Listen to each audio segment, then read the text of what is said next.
So, hello and welcome to the very first Grumpy Old Men.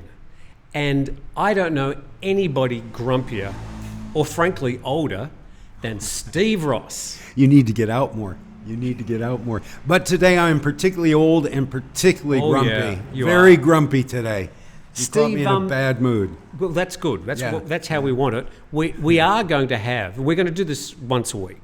Mm-hmm. But we will, don't worry, you're thinking he's going to come up to Thai Muang once a week. We'll record, a few at a time, and then we'll dolly them out, once a week. So we are going to be three grumpy old men. Mm-hmm. But our third grumpy old man is, he's laid up at the moment. Mm-hmm. Yeah. Baz Daniel got some medical news that requires his attention. Baz, I should add, you wouldn't find anybody. I think he's in his mid-70s. Mid-70s, a fit mid-70s. Very fit. In his mid-70s somewhere, I would guess. So he got a little bit of a fright, but if we tried to describe it, we'd get it all wrong. Yeah. And Baz will love talking about his medical condition when we have him on next week. And you will love to listen to him.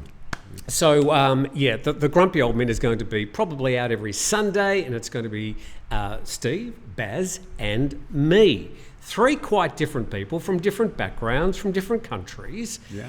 And to start off, could you give us, oh, heaven forbid, say in 30 seconds, the Steve Ross story?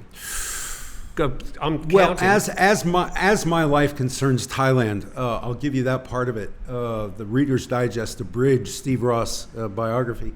I came to Thailand. Excuse me. I smoke a lot. Got 10 seconds left.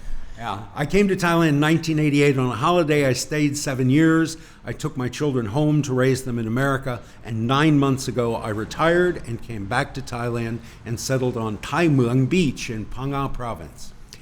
And we're going to talk quite a bit about that during the day, because usually this strip of road out the front, and we're right on the beach. We're right on the Andaman Sea. Yeah. But there's the once-a-year festival that hasn't happened for, 3 years? For the length of COVID. Yeah, I know it seems like 100 years, but I think it's been 3 festivals they've had to not do. And this year they've got 3 years of pent-up energy and frustration that they've poured into this event. And the parade was yesterday, the releasing of the baby turtles was yesterday, the Gatoi shows were yesterday. Talk about that for sure. The shows of the little school children dressed up in frilly outfits, lip-syncing to the latest hits, that happened last night. And it goes on for another 9 days, and it's mostly food and shopping, because that's really what Thai people want in a festival. And so from now on, it's mostly food and shopping on the beach. Now, we are recording in Steve's house, which is, I think we could probably describe it as sparse. It's spacious. Yeah, I've only been here 9 months. I came with a suitcase full of T-shirts. That was it. So everything here I have collected in 9 months. It's a single huge room that used to be a sushi restaurant. So I needed space to build a small studio for my own YouTube videos. And I saw this was on the market right on the beach, literally right on the beach. And I snapped it up, and I've been very happy here. I love this place. And we'll, in just a moment, describe what that is, because obviously it's taking center of the focus. But there's a link to Steve's channel in the description of this video. Oh, thank you. And if you want something a little bit different, then I would highly recommend you catch Steve's channel. Well, thank you. I hope it's a lot different. It's sort of Barbie dolls on steroids.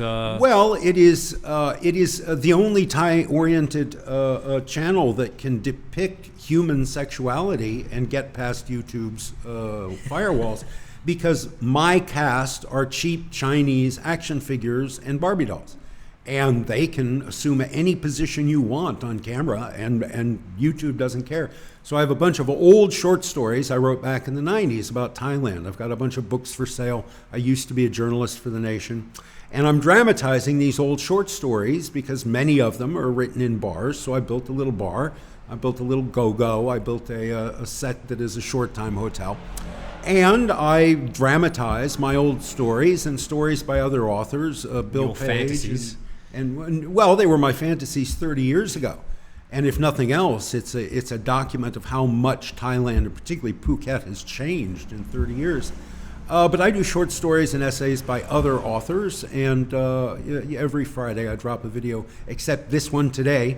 I've not been able to drop it, and that's why I'm extra cranky today, because I cannot get my iPhone to speak to my PC in order to move a 31-minute monologue from one device to the other. And haven't we been hearing about that for the past 2 hours? Yes, he has. He had the unfortunate idea to take me to lunch. And he had to, and not only was I telling him all this, but it was a mouthful of food. So it was, oh God, it was disgusting. So Steve's show is sort of Thai Thunderbirds on steroids. Yeah, or Thunderbirds, ice. Gumby, Acid, perhaps. Yeah. So, and, you know the Thunderbirds. Yes, I know of they course. were British. Thunderbirds go. Of course I know the Thunderbirds. Anyway, we've sort of been waffling on. Let's have a talk. I want to have a talk start off with retirement. Every week we're going to talk about issues related to Thailand, living in Thailand, and probably related to more mature people as we drink out of Steve's particularly cheap blue tumblers. But the water's good. Why spend money? They're blue, which is my favorite color, and they're plastic, so I won't break them. I break love your placemats too. Is there cigarette ash on this one? Well, I don't know. Much of this furniture came with the place. This was left by the sushi restaurant owners. This was restaurant furniture. And there's all kinds of Don't touch the table. I told you about that. Oh, sorry. The microphones. Oh, we got to start over. No, we don't have to start. No. Oh, heavens, no. No.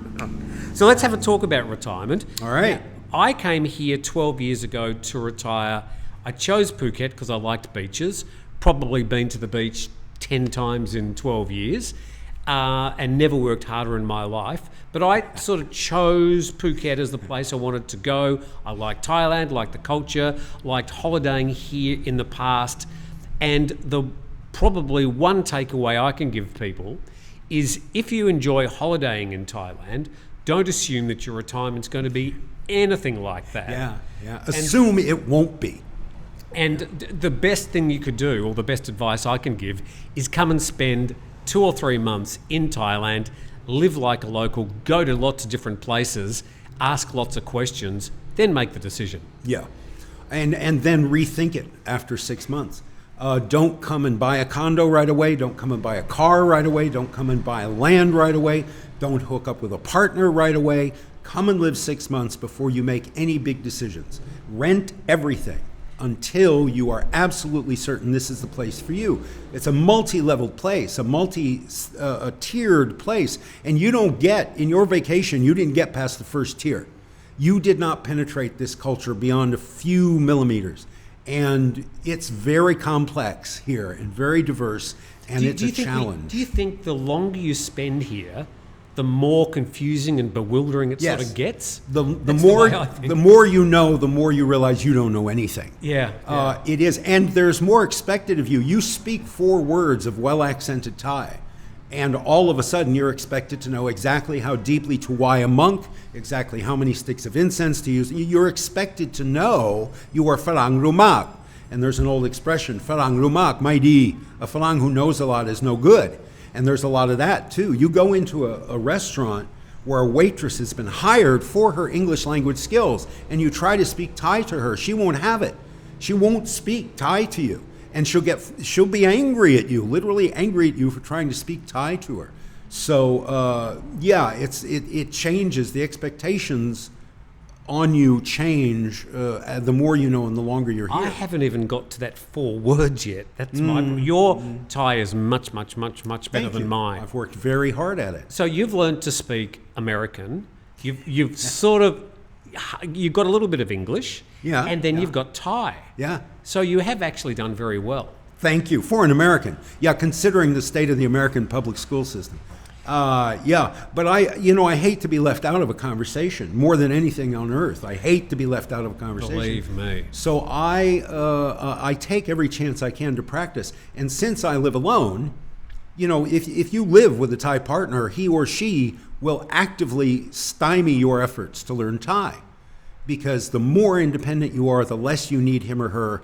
And they don't want that, of course. That's pushing themselves off the gravy train. They're never going to teach you a word of Thai. It's also, teaching is a skill. It's an art. Not everybody can teach a language.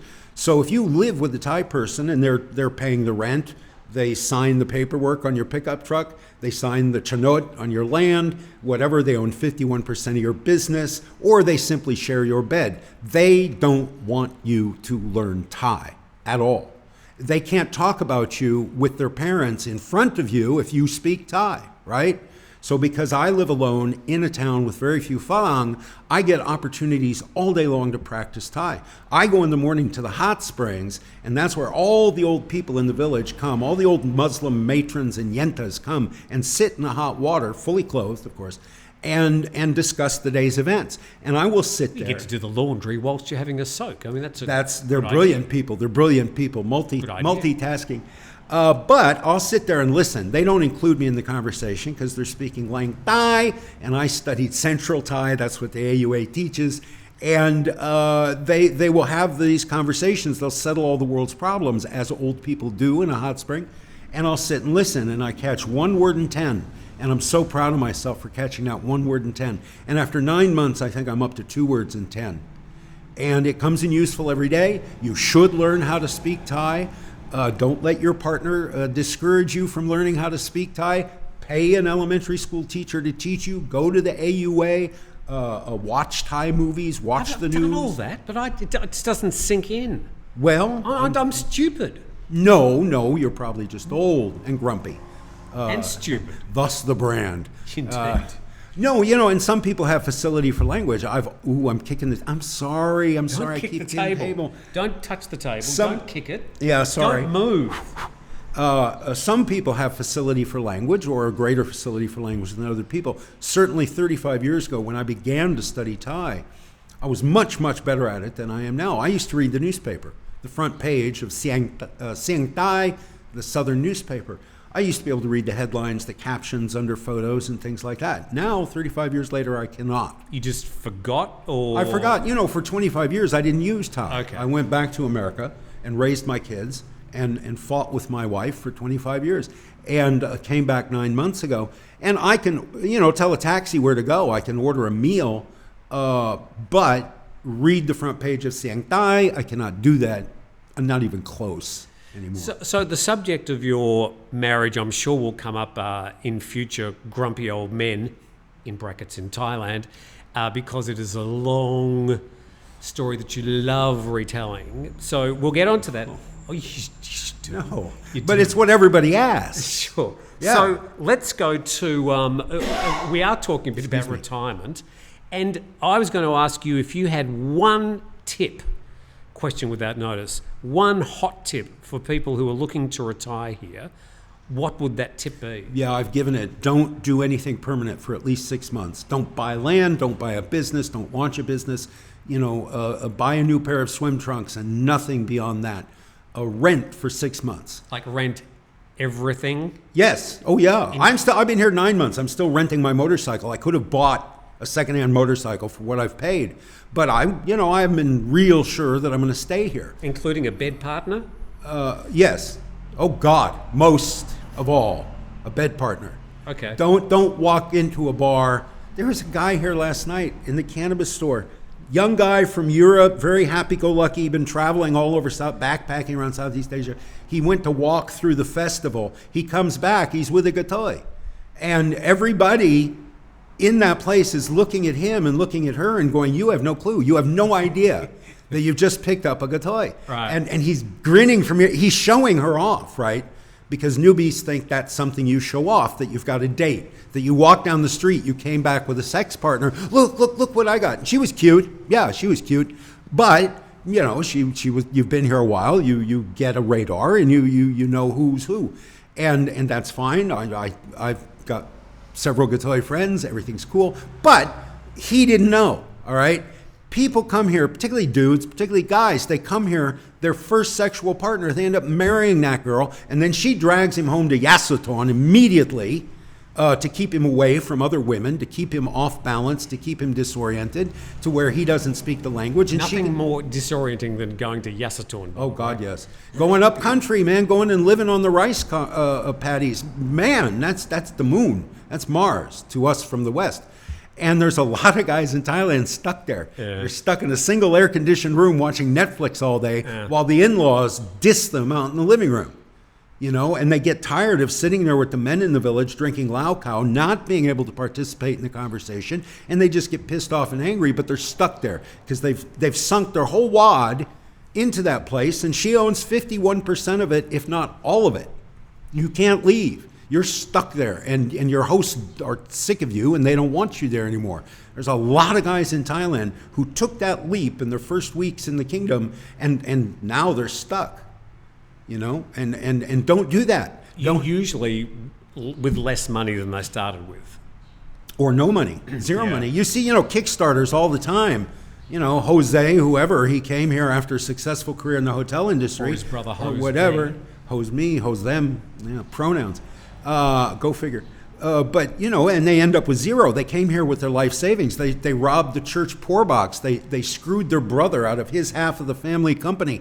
They jumped through hoops and broke the law to come here and settle down and spend the rest of their lives in this paradise. And within 6 months, some bar girl has taken every penny of it.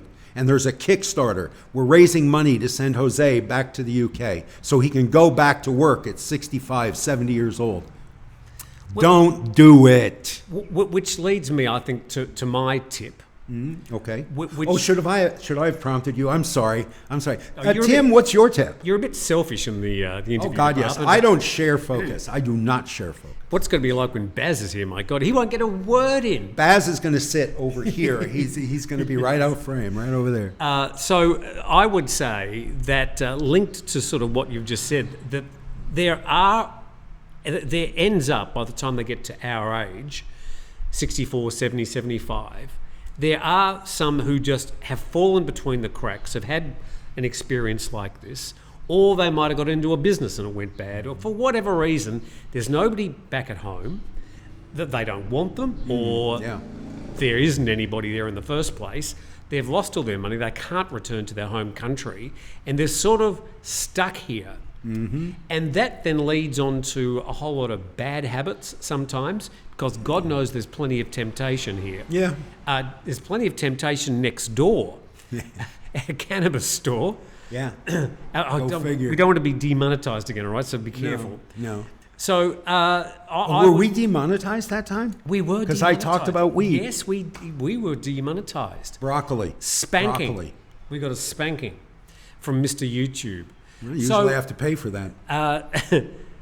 So I would say just be aware that mental health issues can become a big problem for some people who have lived here for a long time and have no access to mental health services. They literally don't exist in Thailand. No. And they end up in bad habits in a pretty bad way. So I'd be saying that you can get the condo, you can get the visa, and you are about 2% on the way to retiring here and knowing what it's about. I would revalue the visa at 50% in this point in history. It didn't used to be that way.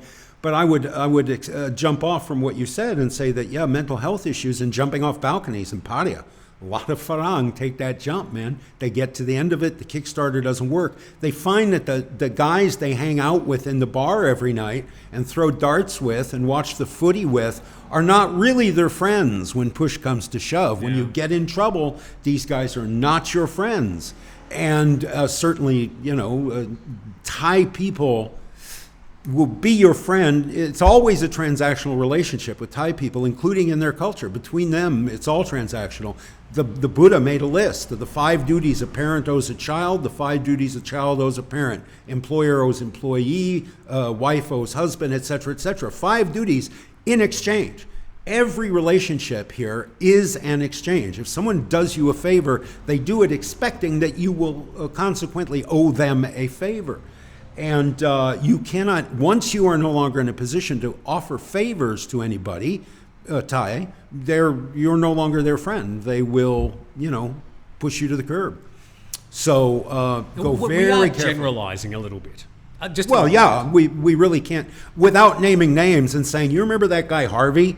And he married the Gatoy not knowing she was a Gatoy, and then he bought the business he thought was a shrimp farm, and it turned out to be a tin mine waste dump. And you know, without naming names, we have to generalize. Yes. But we've both been here long enough to know that generalizations are general. They happen generally. So, you know, this year I will meet 5 guys for sure who came here and either are stuck in a situation they don't like, or they're about to go home and badmouth Thailand for the rest of their lives. At least 5 this year I will meet. And hello to Andrew McGregor. Can I just point this out here? Tell us about the sign, the sticker thing. What's this? That is the Japanese kanji pictogram for sea turtle. Oh, okay. This is Turtle Beach. And this happens to be a symbol of the reason it's orange. Blue is my color, but the reason it's orange is because this symbol is very dark orange. Yeah, well, burnt orange. It is the color of the gi. It's the color of my mother's kitchen in 1973. Okay, it is. It's true. It is the color on the back of the gi of a character called Goku from a manga and an anime called Dragon Ball. And it's very popular. It's been around for 20, 30 years. It's still going on. Goku is the hero. He wears this outfit with this symbol because he's trained by Master Roshi, who lives on Turtle Island. And Master Roshi wears a sea turtle shell on his back. And in like season 10, it turns out that Turtle Island is actually a living turtle, and it gets up and moves when the plot requires it. So my son and I, for a divorced dad, anime was between my son's ages 10 and about 13.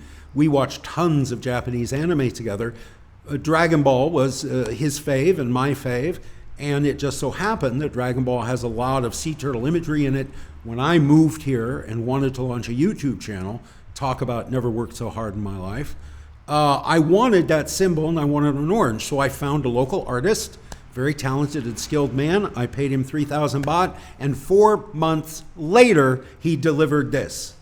I could paint that in an afternoon, but I'm sorry, I asked. I wanted to. Yeah, you wanted Grumpy. You named this show, not me. Grumpy's one thing. Extensive is another. All right, I'm sorry. So anyway, thank you for that. Let's have a talk about turtles. Okay, yeah. And because I've been to this place once before. It's called Thai Muang, which must be the hardest name to say. That's thus Turtle Beach. Right, Turtle Beach. Yeah, people can't say Thai Muang. Thai Muang. It's about an hour north of Phuket, just so you can get your bearings. And literally 80 metres that way, that's about 90 yards for you, is the Andaman Sea, and very, very nice indeed. Nice spot. Thank you. Yes, nice, I love this place. But when I came here last time, we could have done the interview in the middle of the road and not been interrupted because there's zero traffic. Yeah. Now that they've covered the road, like with a great big tent. Marquee. It's called a marquee tent. Sorry, it's about half a mile long. Yeah, it's a marquee tent. It's going to be a big couple of weeks. By the end of the thing, you'll be glad to see the end of it, I'm sure. Oh, yeah. I would be happy to see it go now. So they released the baby turtles. I'm done. That's what I wanted to see. I'm done. So it's all about the turtles. Why do they do it in March? Yeah, I haven't a clue. The turtles, the eggs are laid in November. And obviously you don't want to invite, what'll it be, 50,000, 100,000 people over the course of 10 days. You don't want to invite them to stand around on the beach while a lady turtle is trying to delicately lay her eggs. So they have that. People are discouraged from being on the beach, even the fishermen, in the month of November. And they gather the clutches of eggs as they come, and they raise them in the hatchery. There are hatcheries up and down the Andaman coast. The biggest one is at the Navy base at Taplamu, and I think Khao may have one. Phuket, Mai Khao Beach has one. Yep. And they distribute eggs up and down the coast, and they raise them in concrete tanks. And in March, here, they let them go. I don't know why in March, but as I told you earlier, one of the really interesting things to me is that a male turtle will never come back to land in his life. And he's been raised in a tank with a concrete floor. Those 10 seconds it takes him from release to hitting the surf, are the only time in his life he will ever have his feet on solid ground. He will only touch sand and walk on land. And they still have muscles. How does he walk? Like this. Right. Yeah. Good. And there's background music. I won't hum it for you, but they all have their own theme song. Is there a metaphor that we're sort of using this to describe? Is this a metaphor for something? No. It's just something I thought about as I watched them release this turtle last night. He's never going to come back to... Never. He'll die at sea. Yes. And likely, while he's still very young, they get caught in nets all the time. They go to try to eat the fish that are in the nets, and they get caught in the nets, and they drown like porpoises, the same way dolphins and porpoises and whales drown. And it's not a metaphor, but it is a striking fact. He has muscles in his body that will allow him to propel himself on dry land, which he will never, ever use in his life except those 10 seconds he's on the sand. And I find that fascinating. Sue me. So, hope that's grumpy enough for you. Here, we come to the end of our very first Grumpy Old Men in brackets in Thailand, and we won't be joined by Baz next week. We're giving him a couple of weeks off, and he hasn't done a moment's work yet. So he'll have to make up for it in coming weeks. Yeah. But Baz Daniel we're just going to pick on him. We're just going to pick on him. Yeah, he'll be the stooge. Yeah, I think it'll be much more fun to pick on him when he's actually here. Yeah. Third banana. So if you'd like to see more of Steve and his Barbie dolls, you can go to... there's a link in the description of this video. It's just Steve Ross, R-O-S-S-E, not the tuba player. Where does the R-O-S-S-E come from? That sounds a little bit pretentious. 3 generations ago, it was Rosenberg. And at that time in America, Greenbergs were becoming green with an E, Brownsteins were becoming brown with an E, and in one family, Rosenberg became Ross with an E. Most Rosenbergs at Ellis Island became Rose. For some reason, we became Ross with an E. So there you go. There's the answer to everything. Yeah. So thank you very much. We'll do this probably every Sunday, and right after church. Right after church. And as we say, you need to subscribe to the channel and subscribe to Steve's channel. Yes, and please. Watch us each week and tell us what you think of the program. You might even like to throw us some questions relating to perhaps more mature people living in the Kingdom of Thailand. Yeah. Thanks, Steve. Thank you, Tim, very much. I've enjoyed this. Thanks, Baz, who's not here. And thank you. We'll see you next time.